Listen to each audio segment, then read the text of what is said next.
I'm not busy responding to all the sex bots in my comment section lately because it's the main form of engagement I get nowadays. I like to answer questions and comments I get on YouTube, so let's get to it. Thanks so much for this video. I learned a lot from what you taught, but I'd like to understand what you said in the video starting around 10 minutes about flattening the 7th note of the G scale. Why do we need to flatten that note? And is it still going to be the G scale if we do it? So I paraphrased that a little bit, but essentially what he's talking about is a lesson I posted a couple days ago about learning your intervals and your scales in a note across one string. So what I mean by that is in the G major key scale, we just go to a G string. Open G is a G note. Then we have open 2, 4, 5, 7, 9, 11, 12, otherwise known as G, A, B, C, D, E, F sharp G, otherwise known in intervals as a note, whole, whole, half, whole, whole, whole, half. And the reason you might want to know that is because you can play a G chord, and then maybe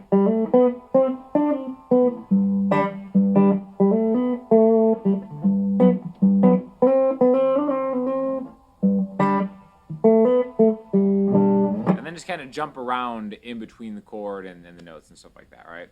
But the question is like, well, what do I do to flatten a note on another string? So I want to take just a second to talk about a really cool thing that you can do that might make you kind of see the fretboard and see different notes inside of a key or a scale the same way, right?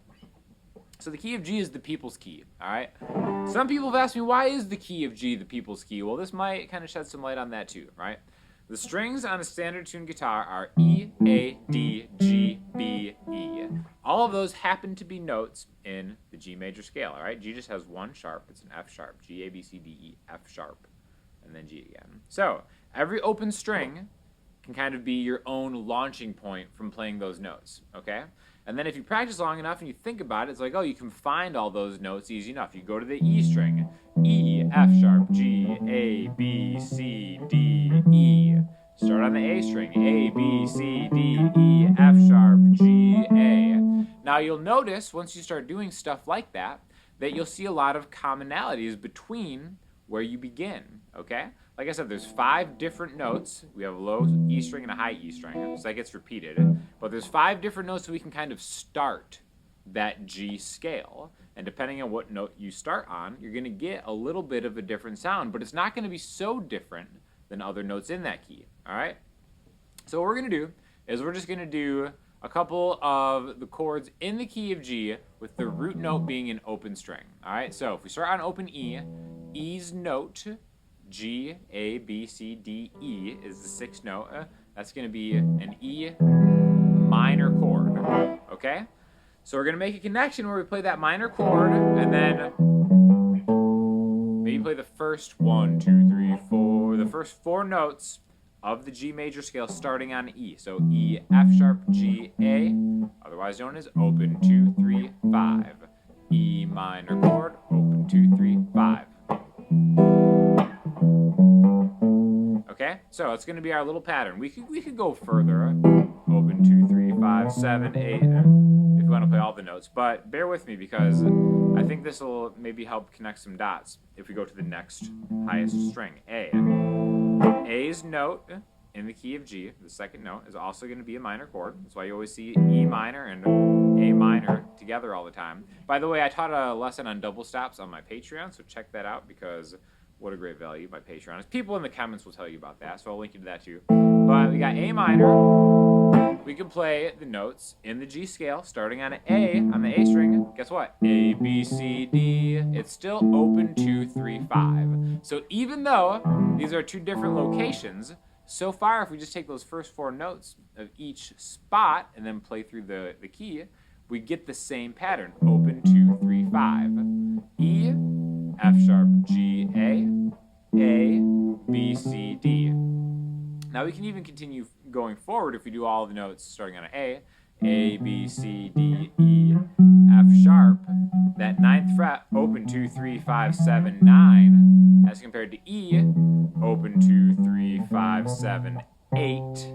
There's a C. If we played a 9 here, it'd be C sharp. That's not in the key, okay? But the point is to see the symmetry between E and A, okay? Some people will talk about how they're different modes of each other. E would be the minor mode, the Aeolian mode, the natural minor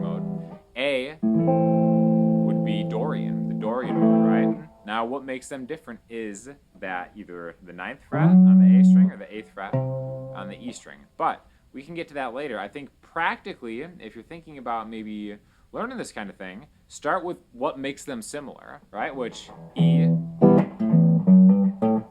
A, E, A. And then if you want to venture higher, maybe we could start the A here.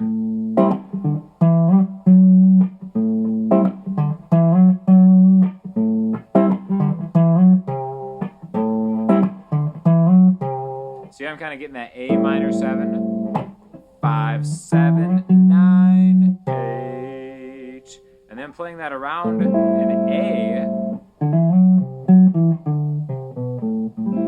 has a different sound than just playing E minor and then just playing the G note. So every spot, every note in a key has its own kind of flavor, has its own mode, if you want to say it. Same thing with the major chords. We have G, which we already did, open 2, 4, 5, 7, 9, 11, 12, and then D. D is also a major chord in the key of G. So we start there, open D, 2, 4, 5, 7, 9, 10, 12. Okay, so that's the point in the lesson I was teaching the other day, is that there's only one difference between G major and D's spot in the key of G, okay? Again, the modal name for that would be D Mixolydian. I think starting to introduce difficult sounding words is a great way to lose people, right? Like just the names of the mode. Like it's funny how we decided that the Ionian mode was going to be called major and the Aeolian mode was going to be called minor, but we're going to keep the complicated sounding words the same for all the other stuff. Because really, the other stuff is either minor-ish or major-ish, but like I said, you just learn a little bit of what they have in common. So with D, you can still kind of like take those first 4 notes. 1, 2, 3, 4, right? It's the same on D as it is on G. So you can think of that as like learning a scale, right? If we just learn the first 4 notes across every string in this key, well, guess what? You're actually playing beyond a scale because you'd have E, A, D, G. We could go on to B's minor 1, open 1, 3, 5, and that's what makes B different than A and E. It has a flat 2, or that would be Phrygian. I just think really thinking of it in more digestible spots like this is a great way to see what they have in common more than what they have different, right? Which is really kind of like a beautiful, fitting way to just think about things that are different, because we are more alike than we are disalike. So think of that as a way just to kind of maybe start tying a lot of stuff together. And then think of that like, all right, I have that A, I have my root note, open 2, 3, 5. Instead of thinking about them as frets, think about them as intervals. We have a note, a whole step, a half step, and a whole step. And why that's important is because you can use it anywhere. You can use the A on the low E string.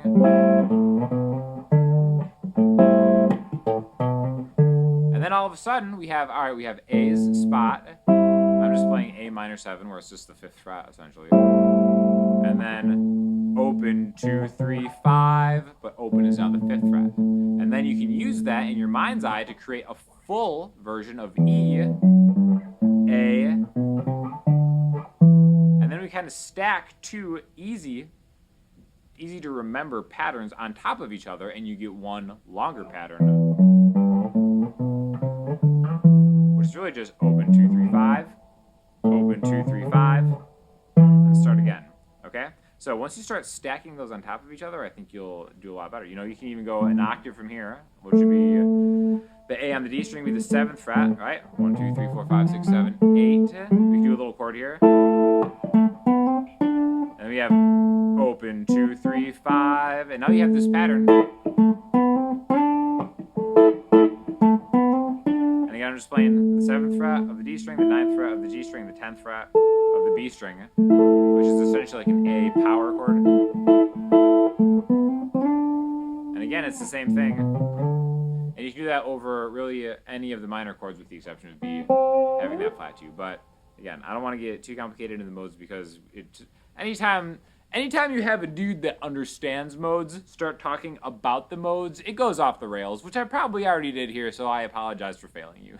Stupidest thing I have ever watched. Is it really the stupidest thing you've ever watched? A lot of things that people don't realize about when they leave a public comment is I can actually click on your profile name, and if you haven't turned off your settings, I can see what else you're subscribed to. So let's see what he's got going on right here. Do a little screen grab of this. Okay, we got our boy right there. All right, let's see what else is he subscribed to. Okay, well, some of these are probably looking pretty stupid. Actually shorts. Well, we don't have to do too much digging, and what do we eventually end up on? Fish-human love stories. So, you may not have liked that guitar video that you watched, but was it really stupider than a fish-human love story?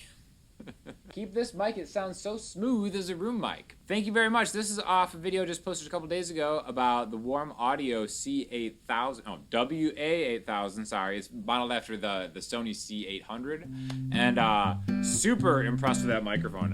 One of the cool things about doing demos for like a lot of companies and stuff is I have accidentally become almost somewhat of an expert in like microphones, just trying a bunch of stuff out. We use this making some original music with Andrea. We used it as a room mic just to kind of capture just a vocal and a guitar at the same time. We used it more in a recording. And I'm super impressed by this because, again, it's a tube microphone. But the reason it looks weird is because that extra part sticking out of it is actually a heat sink to draw some of the heat away from the microphone so it's not as noisy. And one thing that, like, I love the sound of tube mics, but they are kind of, like, noisy, especially when you compress them. So super happy with how that turned out. Definitely feel free to watch that video because I think the music on there sounds pretty good and starting to get this room dialed in, so I'm excited making more music. As the pastor stands in front of the congregation eulogizing your life, the faint dulcet tones of ladies from the 80s will be wafting through the church. It's your brand till the end. You know, I'm happy that someone noticed it. Every time I use background in video, like background music, I always pick Ladies from the 80s as an instrumental just because it's so funny to me that I just have one of my probably my stupidest original song. And now it's just purely like an instrumental that I just put behind just like talking head type videos. And sure as rain, right as rain, every time I need it, I'm always reaching for Ladies from the 80s. So, classic. If you haven't seen Ladies from the 80s, you need to do yourself a favor and check that out because it might be the best and worst thing I've ever done. So for listening homework this week, I'm going to throw you to a band that I've been digging. It's called Men I Trust. The opener on their Untourable album that they semi-recently released is so good, it's just too short. I wish this song was like 3 or 4 times longer. It's really, really great. So anyways, thank you for watching the video. If you have any questions or comments, hit me up in the comment section, Instagram, Twitter, or the Patreon, because you all should sign up for the Patreon because of that double stops lesson I posted there a couple days ago. I think is actually